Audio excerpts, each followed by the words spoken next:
call it the Battle of the 300, but that number is a lie that has survived for 2,500 years, repeated so often that almost nobody questions it anymore.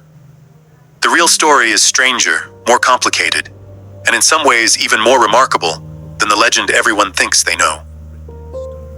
This is the story of Thermopylae, and the truth behind the number that made it famous.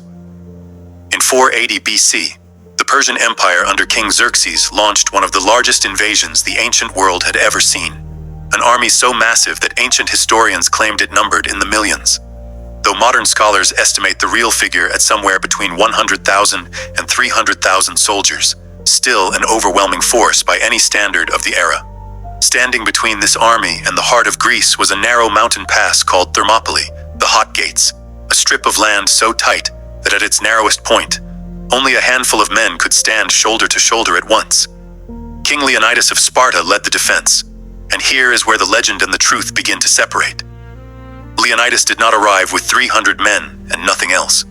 He came with 300 Spartans, yes, his personal royal guard, specifically chosen because they all had living sons to carry on their family lines should they die. But alongside them stood thousands of other Greek soldiers. Historians estimate as many as 7,000 men in total, from Thespia, Thebes, Corinth, Arcadia, and other Greek city-states, all standing together in that narrow pass against an empire. Follow along, because the true story of what happened over those 3 days is far more complex than the legend. And if you want more stories like this, make sure you're following the page and subscribed. For 2 full days, this combined Greek force held the pass, using the narrow terrain to neutralize Persia's overwhelming numerical advantage, funneling the Persian army into a bottleneck where only a small portion of their massive force could actually engage at any given moment.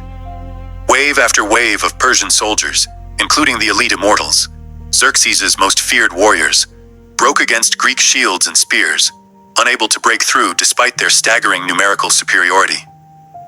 Then came the betrayal that changed everything.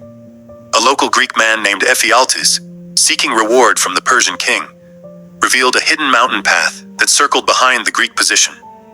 A path the Greeks had been guarding, but inadequately. Persian forces used this path to outflank the defenders entirely, and Leonidas realized with brutal clarity that the battle was now lost. Here is where the story reveals what most people never learn. Leonidas did not choose to fight to the death with all 7,000 men. Upon learning of the betrayal, he dismissed the vast majority of the Greek force, sending them south to safety and to fight another day.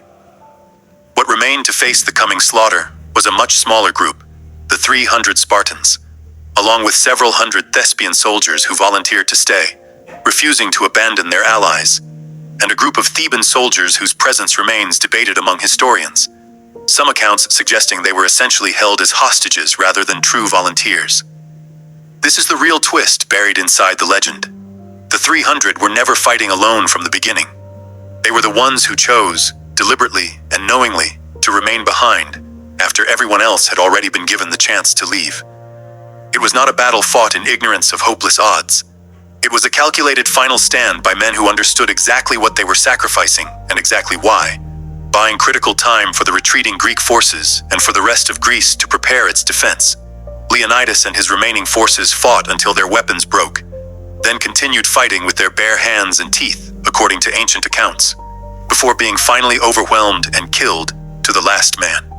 Herodotus recorded that a memorial was later placed at the site, an epitaph that would echo through history. Go tell the Spartans, stranger passing by, that here, obedient to their laws, we lie. But here is the detail almost nobody remembers, the detail that reveals the true purpose of their sacrifice. Thermopylae was not by itself a victory. Xerxes' army marched through the pass and continued into Greece, eventually burning Athens itself to the ground. The 300 did not stop the Persian invasion. What they did was buy time. Critical days that allowed the Greek city-states to organize their combined naval and military response.